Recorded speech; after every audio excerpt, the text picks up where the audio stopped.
Previously on Travel Light Adventures. We found some sort of rainwater collection tank. She was looking for the answer. Okay, bonus roadside attraction. Y'all have got to see this thing. Hold on. No nuclear waste, and that's here in Spanish, so no nuclear waste aquí. Huh. So I feel like if you need to claim you don't have nuclear waste there, there's a chance it could be there, because why else would you feel the need to proclaim that there's no nuclear waste there? Either way, bonus roadside attraction. Well, there ain't nothing here, hardly.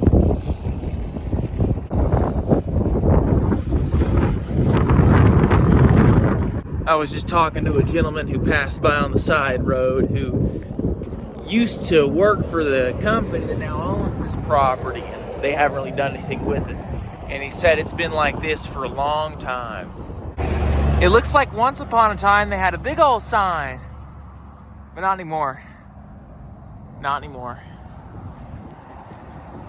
There ain't a whole lot out here, that's for sure. Just that and this warehouse, and a whole lot of nothing in the interstate.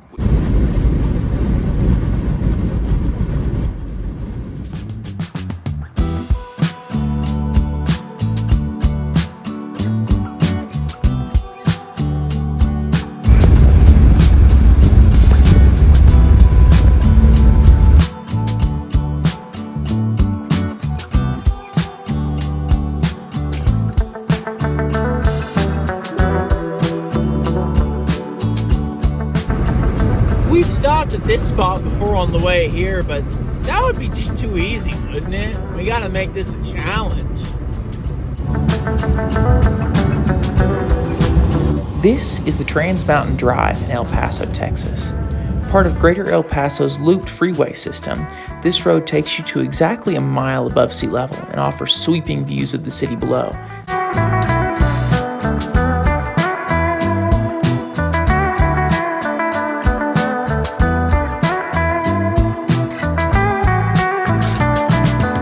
Driving this stretch of road, it's almost impossible to tell that you're mere minutes from one of America's 20 largest cities, strikingly close to the strip malls and entertainment centers that make up the sprawl that we all know and love.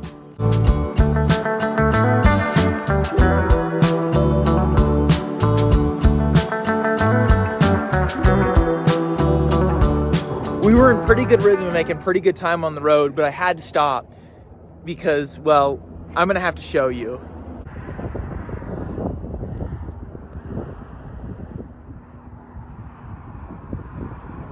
This below you is greater western El Paso and further out Juarez in Mexico. And from this point, you can see two different states and one Mexican state. These mountains over here, the ones over here in the far corner that are kind of obstructed, those are in Mexico. They're part of Mexico. They're in Juarez. And then following along here, we've got Texas down here with El Paso. And then there's no real way to define it from here because it's kind of smoky over there. But way over there in that direction is New Mexico. So you can see all that stuff from up here. But these mountains are just beautiful. And these are the Franklin Mountains that we drove through on the way here, the southernmost tip of the Rocky Mountains.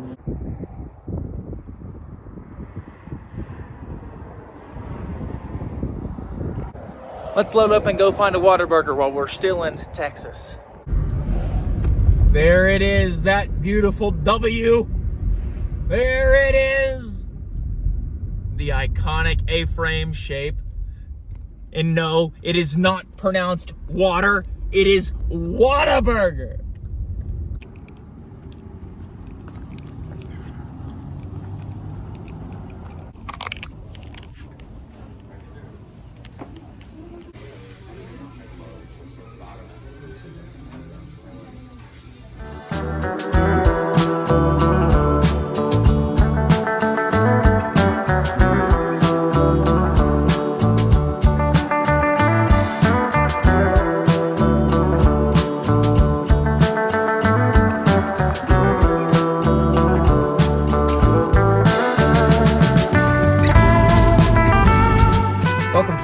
chili capital of the world, Hatch, New Mexico. And I am very, very sunburned. Let's go get some chilies.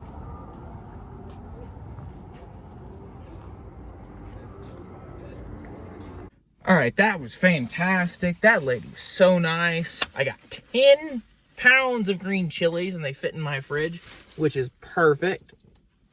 And we're gonna be set. The only thing is I can't fit my apples in there, but they're mushy anyway. So, yep. All right, let's go see what else is going on here in Hatch, New Mexico.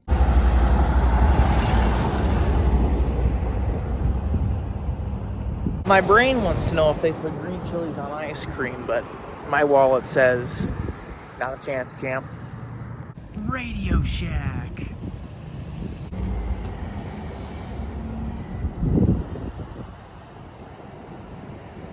I'm guessing Jim's off today.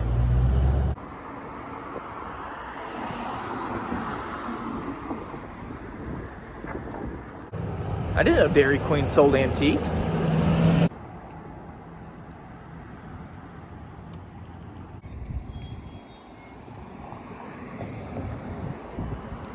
It's one of my few regrets of being here during the week is I won't get to go to Sparky's, but that just gives me a reason to come back here.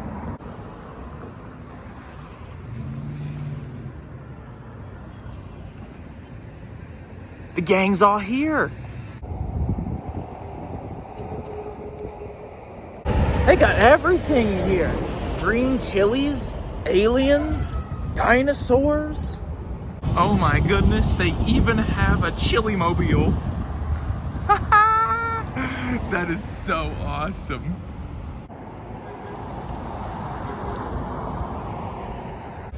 You made her cousin? Brother? I don't know, man. I think you lost an arm there, bud. And then I got this guy here, too. He seems pretty nice. I don't know what he's looking at, though. Oh, they let you sit next to the alien here. Oh, heck yeah. Hey, so, do you know E.T.? Oh, you phoned home? Makes sense. I would, too.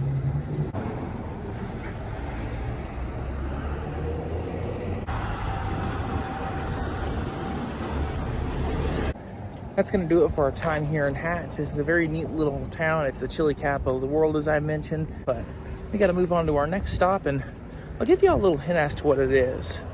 And that hint is that you should always tell the truth or face the consequences.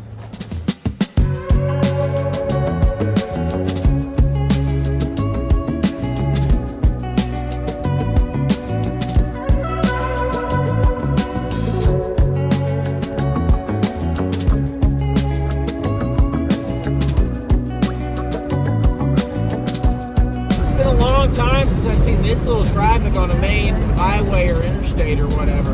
Interesting.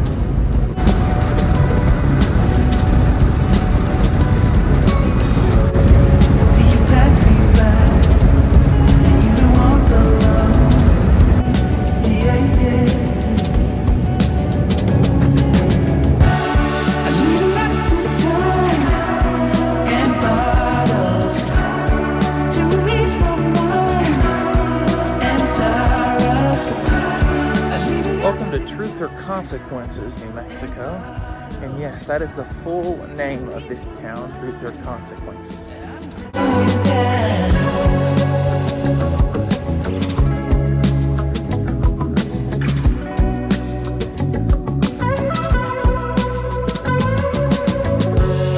don't know what you found. I'm kinda jealous now.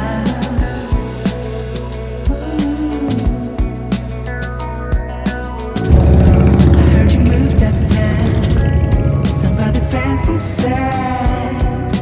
Yeah, yeah. Don't get me wrong when I say this, the interstate system is a great thing. It's great for the economy and the speed of vehicular travel for commercial and private alike. But one thing that it misses is these little towns like the one I'm in right now.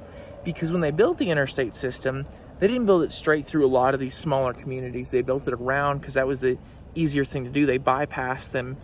And what that did is it shifted the economy of these towns. You know, for example, in the 1950s, your town might have been an agricultural center. and it shifts the economy, and it creates other kinds of jobs like truck stops and restaurants and hotels. And it shifts the economy not only from the primary source of what it was before in these towns, but it also shifts the location. So the economy shifted from the main streets to, wherever the outskirts were. And that took a lot away from these main streets, because a lot of these businesses that were, mom and pops, they closed. And some towns are well cared for, like this one is, but some are not. And they just got bypassed, and the economy, the core economy of the town beforehand, just couldn't recover. And one thing that's important about that is all these little towns, people moved here for a reason, whether it was jobs or natural beauty or whatever it was. Almost every town you'll pass through has something notable attached to it, whether it's a notable person or something like, the chili capital of the world. There's something notable and important about all these towns, and there's just history to it. And it's important to visit them so you can see that, because there's so many great things that you would never know about if you just flew by. I understand if you're in a hurry or if you have a deadline and you're trying to get from point A to point B, but next time you see an exit ramp into a town that you don't know a whole lot about, just take it. There could be incredible stuff down there that is right up your alley that you would never know existed.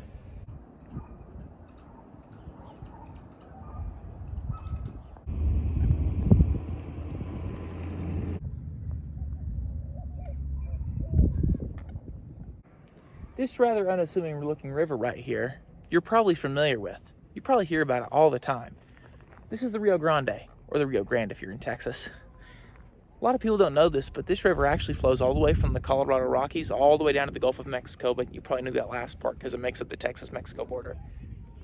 This river is incredibly important to this region, and despite the multi-billion-dollar trade corridor that runs through here via Interstate 25, this is the lifeblood of this region. Has been for a long time, and will be for a long time.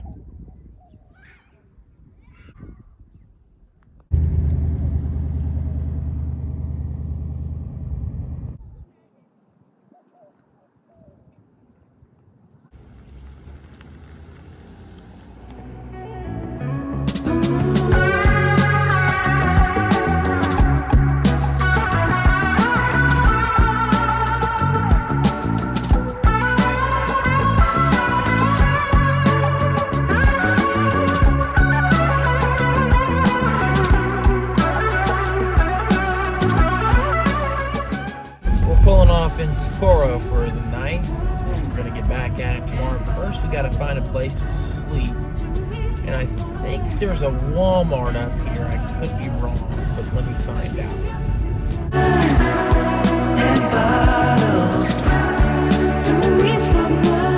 All right, we're here at Wally World, and we're gonna bed down for the night. There's already some rigs here, so I think we're good.